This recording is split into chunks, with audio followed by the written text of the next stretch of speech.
নমস্কার বন্ধুরা, নিবেদিতা রান্নাঘরে সবাইকে স্বাগত। আজ আমি আপনাদের সাথে কোনো রেসিপি শেয়ার করব না। আজকে যেটা শেয়ার করব সেটা হচ্ছে হজমিগুলি। গ্যাস অম্বলের সমস্যা দূর করতে ঘরোয়া কিছু উপকরণ দিয়ে বাড়িতেই বানিয়ে ফেলুন এই হজমিগুলি। স্কিপ না করে পুরো ভিডিওটি দেখার অনুরোধ রইল। প্রথমে একটি কড়াই আমি খুব ভালো করে গরম করে নিয়েছি। তার মধ্যে দিয়েছি 20 গ্রাম পরিমাণ জিরে। গ্যাসের ফ্লেম মিডিয়ামে রেখে 5 থেকে 7 সেকেন্ড জিরেটাকে আমি হালকা করে নাড়াচাড়া করে নিয়েছি। তার মধ্যে দিয়েছি 5 গ্রাম গোটা গোলমরিচ। গোলমরিচও আমি 5 থেকে 7 সেকেন্ড মতো নাড়াচাড়া করে নিয়েছি।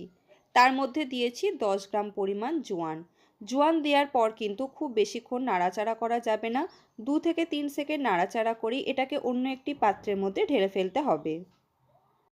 আপনারা যদি বেশি পরিমাণে হজমিগুলি বানাতে যান তাহলে এই সমস্ত উপকরণগুলির পরিমাণ বাড়িয়েও নিতে পারবেন।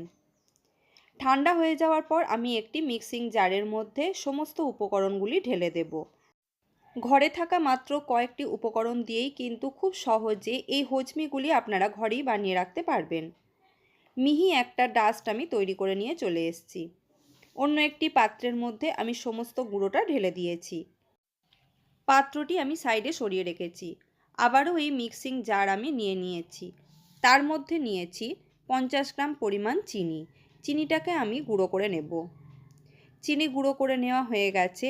এবারে যে পাত্রটির মধ্যে আমি সমস্ত গুঁড়োগুলো ঢেলে রেখেছিলাম তার মধ্যেও চিনির ডাস্ট কিছুটা ঢেলে দেব।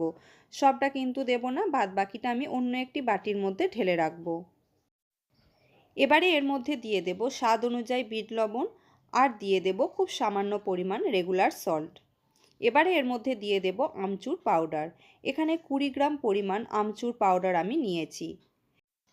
পারফেক্ট হজমিগুলি বানানোর জন্য যে সমস্ত উপকরণগুলির মাপ আমি বলছি সেগুলো অবশ্যই মাথায় রাখতে হবে। শুকনো উপকরণগুলি খুব ভালো করে মিশিয়ে নিয়েছি। এবারে এর মধ্যে অল্প অল্প করে পাতিলেবুর রস দিয়ে আমি এটা মেখে নেব। খুব একটা বেশি পাতিলেবুর রস এখানে লাগবে না।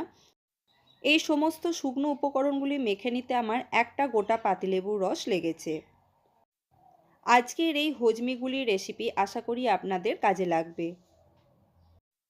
ভিডিওটি যদি ভালো লেগে থাকে তাহলে ভিডিওটি দেখতে দেখতে প্লিজ একটা লাইক দিয়ে দেবেন। একটা সুন্দর মণ্ড আমি তৈরি করে নিয়েছি। এবার এই মণ্ড থেকে অল্প অল্প করে কিছুটা করে অংশ নিয়ে এইভাবে আঙুলের সাহায্যে গোল করে তারপর অন্য যে পাত্রের মধ্যে আমি চিনির গুঁড়ো রেখেছিলাম সেই চিনির গুঁড়োতে খুব ভালো করে কোট করে নেব। তারপর এটাকে আমি অন্য একটি পাত্রের মধ্যে রেখে দেব। একটা হজমিগুলি আমার তৈরি হয়ে গেছে। একই পদ্ধতিতে সবকটি হজমিগুলি আমি বানিয়ে নেব। হজমিগুলিগুলি এইভাবে বানানোর পর তারপর সেটাকে চিনিতে কোট করলে মুখে পড়ার সাথে সাথে কিন্তু একটা মিষ্টি ভাব আসবে, খেতে কিন্তু বেশ ভালো লাগবে। যারা ডায়াবেটিস পেশেন্ট আছেন তারা কিন্তু এই চিনির গুঁড়োটা অ্যাভয়েডও করতে পারেন। সবকটি গুলি আমার বানিয়ে নেওয়া হয়ে গেছে। এইভাবে গুলিগুলিকে আপনারা 1 ঘন্টা রোদেও রেখে দিতে পারেন।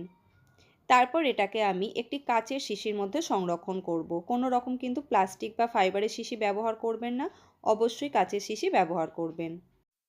হজমিগুলির এই সহজ রেসিপি ভালো লাগলে অবশ্যই চ্যানেলটি সাবস্ক্রাইব করে আমার পাশে থাকবেন আর একটা কমেন্টে জানাতে একেবারেই ভুলবেন না।